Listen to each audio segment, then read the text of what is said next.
চলমান রাজনৈতিক পরিস্থিতিতে প্রধান উপদেষ্টার সঙ্গে আজও বৈঠকে অংশ নিয়েছে বেশ কয়েকটি রাজনৈতিক দল। রাষ্ট্রীয় অতিথি ভবন যমুনায় সন্ধ্যা 5:45-র দিকে শুরু হয় বৈঠক। প্রথম ধাপে অংশ নিয়েছেন এলডিপির সভাপতি অবসরপ্রাপ্ত কর্নেল অলি আহমেদ, সিপিবির মুজাহিদুল ইসলাম সেলিম, বাসদ নেতা খালিকুজ্জামান ভুঁইয়া, নাগরিক ঐক্যের সভাপতি মাহমুদুর রহমান মান্না, বিপ্লবী ওয়ার্কার্স পার্টির সাইফুল হক, গণসংহতি আন্দোলনের জুনায়েদ সাকি, রাষ্ট্র সংস্কার আন্দোলনের হাসনাত কাইয়ুম, এবি পার্টির মুজিবুর রহমান মঞ্জু, জাতীয় গণফ্রন্টের টিপু বিশ্বাস, ভাসানী অনুসারী পরিষদের শেখ রফিকুল ইসলাম বাবলু এবং জেএসডির শহীদ উদ্দিন মাহমুদ স্বপন।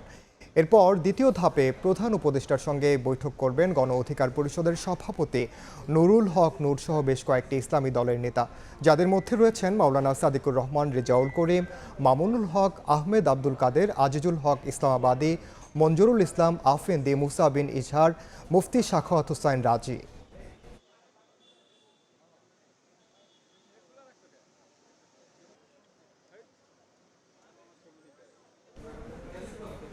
এই মুহূর্তে যমুনার সামনে আছেন সহকর্মী নাজমুল সালেহী। সরাসরি যাচ্ছি তার কাছে। মিটিং শুরু হয়েছে, আজকের প্রথম পর্বের মিটিং, সেটি এখন পর্যন্ত প্রায় ঘন্টা খানেক হতে চলল। আমরা যেটা বাইরে থেকে জানতে পারছি, মিটিং প্রায় শেষের দিকে। তারপরে এসে তারা আসলে ব্রিফিং করবেন এবং গণমাধ্যম কর্মীদের যে নির্ধারিত জায়গা রয়েছে সেখানে সবাই অপেক্ষমান। তারা এসে বলবেন যে আসলে এই আজকের প্রথম পর্বের যে প্রবীণ রাজনীতিবিদ, অন্তত বলা চলে 11 জন অংশ নিয়েছেন, এরা আসলে প্রধান উপদেষ্টার কাছে কি পরামর্শ দিয়েছেন বা প্রধান উপদেষ্টা ডক্টর মোহাম্মদ ইউনূস তাদের কাছে কি ধরনের সহযোগিতা চেয়েছেন অথবা তিনি আসলে তাদেরকে কি বার্তা দিয়েছেন সেটা আমরা তখন জানতে পারবো। আজকের প্রথম পর্বের মিটিংটি এবং দ্বিতীয় পর্বের মিটিংটি কিন্তু অত্যন্ত গুরুত্বপূর্ণ এবং আজকের আপনি জানেন যে একেবারে বাংলাদেশের প্রবীণ রাজনীতিবিদ এক কর্নেল অবসরপ্রাপ্ত অলি আহমদ, তারপরে মাহমুদুর রহমান মান্না এবং বিশেষ করে বাম ঘরানার যেই রাজনীতিবিদরা রয়েছেন, যে ছোট ছোট দলগুলো রয়েছে, তাদের শীর্ষস্থানীয় নেতৃবৃন্দ কিন্তু আজকে অংশ নিয়েছেন। অর্থাৎ গত কয়েকদিন ধরে রাজনৈতিক যে টানাপোড়েন এবং রাজনৈতিক দলের নেতাদের সরকারের প্রতি যে অভিযোগ যে সরকার একলা চলনীতি গ্রহণ করেছেন অথবা সরকার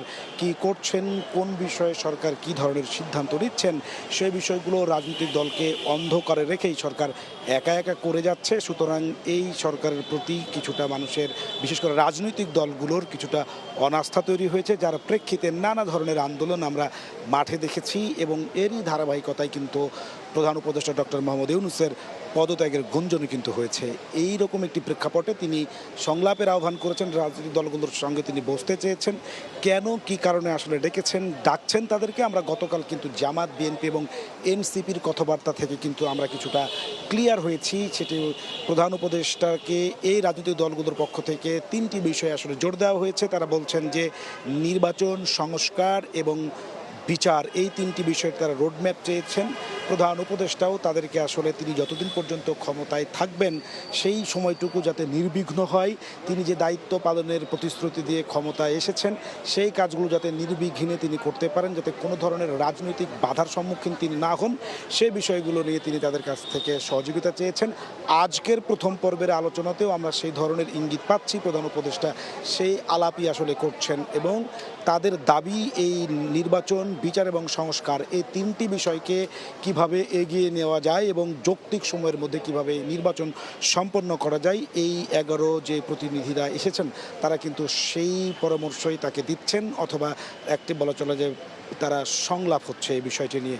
এর দ্বিতীয় ধাপে সমমনা ইসলামিক যে রাজনৈতিক দলগুলো রয়েছে, ইসলামী আন্দোলন বাংলাদেশ, হেফাজত ইসলাম এবং তাছাড়াও খেলাফত মজলিস মাওলানা মামুনুল হকের দলকেও কিন্তু আমন্ত্রণ জানানো হয়েছে। সেখানে যোগ দিবেন গণ অধিকার পরিষদের চেয়ারম্যান ভিপি নূর।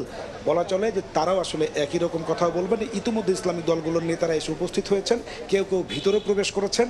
প্রথম পর্বের বৈঠক শেষের দিকে তারা এসে ব্রিফ করলে আমরা বিস্তারিত জানাতে পারবো এবং দ্বিতীয় পর্বের বৈঠক শুরুর অপেক্ষায় নেতারা সেখানে অপেক্ষা করছেন। এই ছিল আমার কাছে রাষ্ট্রীয় অতিথি ভবন যমুনার সামনে থেকে সর্বশেষ। যমুনার সামনে থেকে জানাচ্ছিলেন সহকর্মী নাজমুল সালেহী।